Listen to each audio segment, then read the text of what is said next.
Hello everyone, Sheila back again. Welcome to my channel. It is 5 o'clock now. I'll be knitting probably till about 5:30 on this black one. I'll probably do a little bit more after tea before I start on the white one again, because I haven't had much time to do knitting today. I did a lot of crochet this morning and I had 2 sets of the crochet balls to send off, and then I had to do some shopping because I needed a lot of food. I was running out of a lot of things.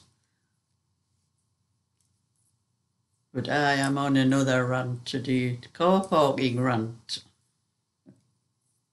I went out to post the 2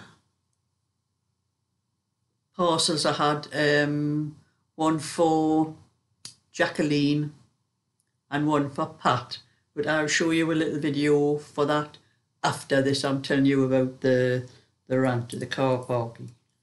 So I went to the post office first.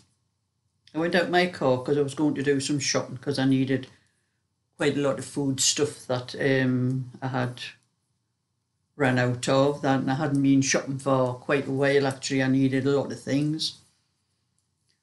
So I decided to go to Sainsbury's. I'm splitting my shopping between Sainsbury's and Aldi's, but I've done Sainsbury's today. And I have done a little shopping video to show you what I bought at Sainsbury's today. But I went into Sainsbury's car park. It's quite a large car park. We have like one side runs down a lot of shops, and there's a row, you can park rows of cars down that side. Down the centre is a walkway, a pathway, and you can park either side of that parkway. And so far further down the space, you can go straight from where the 2 lots of cars can park. You can go straight across without having to go all the way around, you know, because the path finishes so far down. And then there is the parking places on next to the road where you come in and out of the place.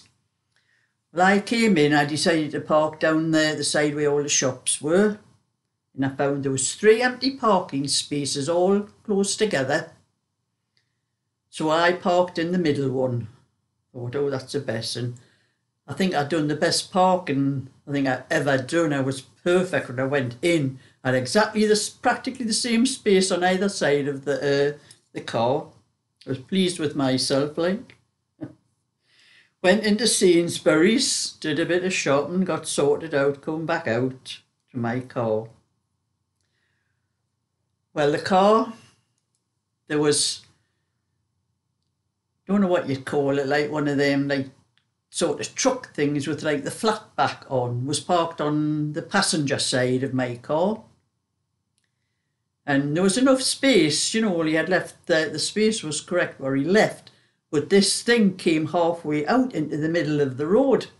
So any cars coming down would have to come down like this and then go around like that to get round his flat back. He should have been parked further down where you could cross over onto 2 parking spaces, because he was practically would have had to take up 2 parking spaces. But I thought, oh God, when I come out of there, I'm going to have to be really careful, because I'll not be able to see what's coming down.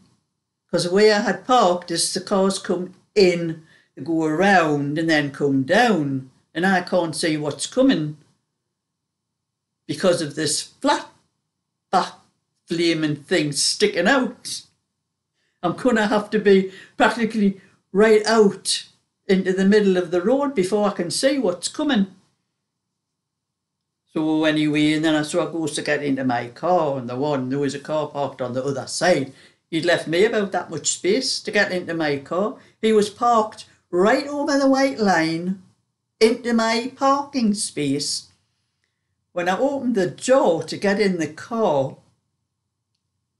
I had to pull my stomach in and everything in, just trying to squeeze into that space. And there was a couple of fellas sitting, well, they weren't sitting, they were standing. There was a bookie place in front of where I was parked. And they were standing looking there, watching me, come to the car. And he says, before I got into the car, "You're going to have a job getting out of there, pet." I says, "Getting out? I'm having a job getting in, never mind getting out." And he says, "Yeah," he says, "I know." He says, "I watched him come park there." Like, I says, "Well, why didn't you say something? Tell him to park further over." I says, "He's parked into my space." And he says, "You should have seen the size of him." He says, "I wasn't seeing anything to him. He would have floored us." And I says, "Oh," I says, "you're worried about being floored."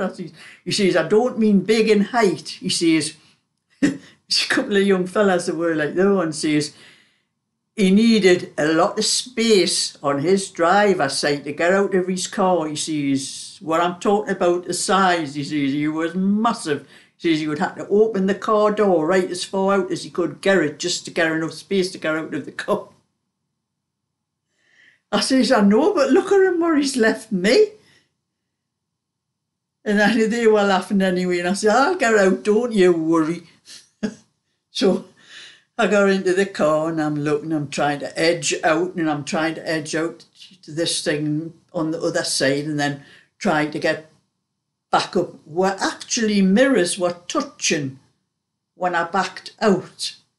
So I had to be really careful when I was coming out there. I wasn't going to touch his corner. I couldn't start turning. He was too close to my car. I would have to come all the way out before I could turn.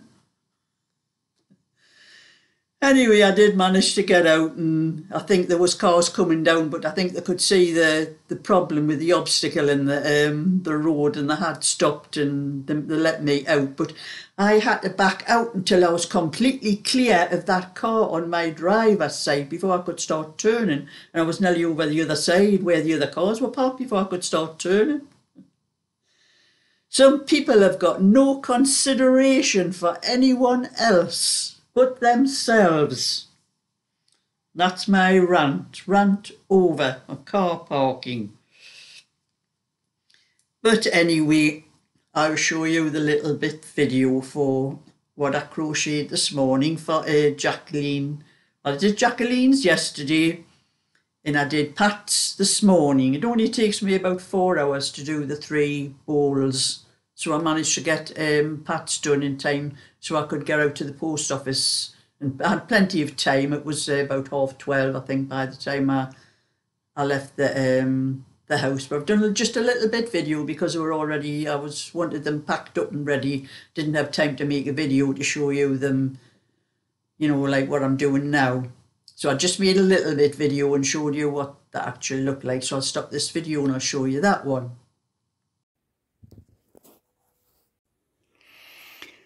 That's one set for Jacqueline, the pink, white and grey. 50 gram, 100 grams and 200 grams. The 200 gram ones, you could put 350 grams into that one. And another set for Pat. Hers is white, grey and lemon. The same again, holds exactly the same as those ones. We'll be nipping along to the post office this afternoon and posting those off. So Jacqueline and Pat, look out for the postman.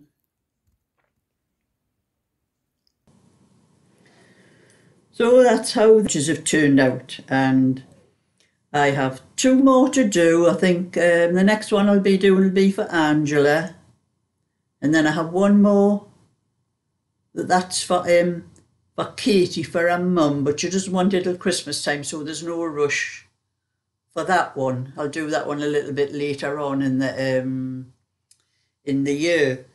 So I'm going to be using the morning time that I normally do. I'm going to do it a couple of days before I start on Angela's, because doing a lot of crochet does affect my wrists and my hands, so I need to give it a rest for a couple of days. And I want to get these.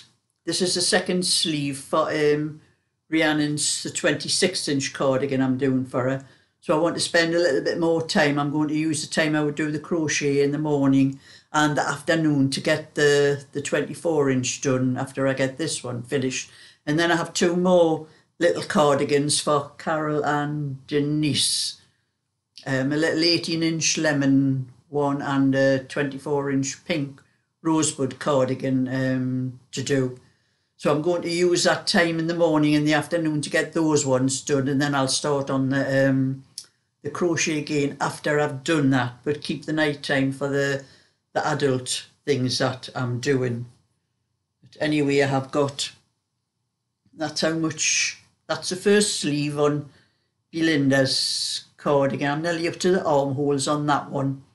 So once I get that sleeve finished, I can get onto the other sleeve and then sort out the neck and the bands on that one. And then I have 1 or 2 more orders for adult ladies cardigans, which is probably going to take me a little while for them because of the other things that I have to do as well and that. But I have been looking on, on the news thing on the internet and that, and everybody's probably knows all about the Labour, how they're taking away our heating allowance. That's me losing my heating allowance because I don't get pension credit. I lost my television licence first because of the pension. No, I didn't lose a television licence first. I lost the help with my rent and my council tax first because of YouTube, because of what I do on YouTube and being self-employed. You have to declare how much you're earning and all that, and took me out of pension credit. So after that, then I lost my television licence as well because you have to be on pension credit for that. And now they're telling us, we're going to lose our heating allowance in the winter, so I'm losing that. And then, I think it was last night, I was looking at all the news things on the internet. I usually have a quick look through the internet before I go to bed of a night time to see what news and that's in, because I very rarely switch my television on, so I don't know what goes on in the news unless I look on the internet. And then they're going to talking about taking off that 25% that us single people get on council tax, get off our council tax, where you get 25% off what other people have to pay. They're talking about stopping that as well. I thought, hey, by God, we're going to be destitute. And then they're talking about this, the car tax, what we pay, about changing to pay per mile. Well, I don't pay any car tax because I have a very small Citroen. It's under 1,000 cc's, I think. It's 900 and something cc's. You don't have to pay your car tax, the road tax. I think you do now, but as long as I had my car when you didn't have to pay it, and as long as I keep that car, I don't have to pay it. So I'm wondering now what's going to happen with this pay per mile. Am I going to have to lose that as well and have to pay this pay per mile thing, which I wasn't.